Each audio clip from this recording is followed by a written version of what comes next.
9 TV news కు స్వాగతం. నేటి వార్తలు.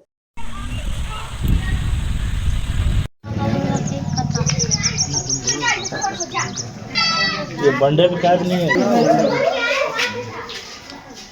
इधर मुंह लगा रखो इधर देखो पूरा भी चले गए मामा बच्चे खेलते थे ना शादी कर रहे ఏమైంది? నేను బంతులు కుడుతున్నాను.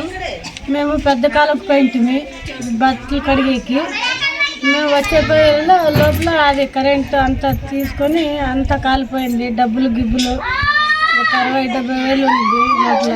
ఎవరు లేకుంటే ఇంట్లో ఇదంతా కాలిపోయింది. ఇంట్లో ఇంకేం లేదు. తీసిపెట్టిన డబ్బులు నా కూతురికి తీసిపెట్టిన డబ్బులు పెళ్ళికని కాలిపోయినా సార్.